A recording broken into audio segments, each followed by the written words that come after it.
Poor man. I'm afraid that this new world has finally gotten the better of him. Wait a minute.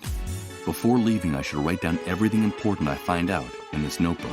It might come in handy if, as Rod says, I'm one of the blankheads the Great Wave left in its wake. What are you doing here? Get out of here! You've no business being in this room!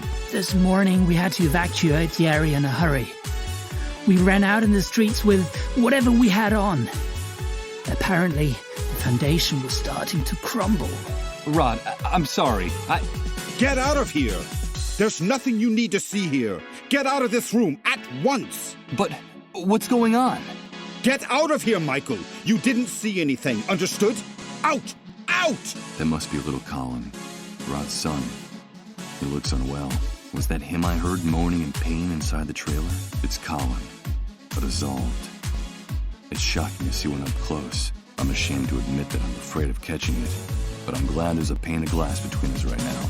Little Colin seems to be asleep, or in a trance. And a few hours later, all that was left of my home was a pile of smoking rubble. It's depressing to think about what's in store for him, especially after everything I've read in the report on the cure for dissolve. Colin called out to me by name.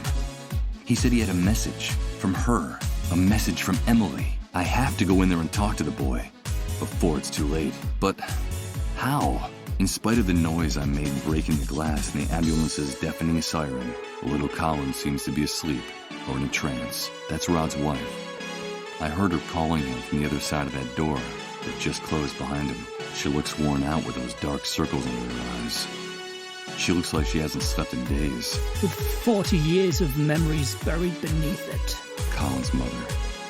I can't imagine her anguish watching her son's life slipping away without being able to do anything. Colin's mother.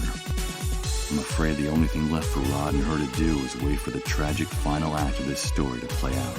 And I'm sure neither one of them will let me go into the room in the meantime to talk to the boy. I can't reach it from here. From here, it looks like one of those metal boxes for Danish butter cookies.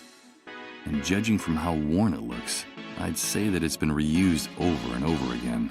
A box that used to hold Danish butter cookies. Probably the one mentioned in the notebook I found in the trailer's oven. God forgive us, but there's no future for us without him, was written there. But I can't let them take me to the camp. I need to get into another house before the curfew. This cookie box should have a revolver inside with 2 bullets in it.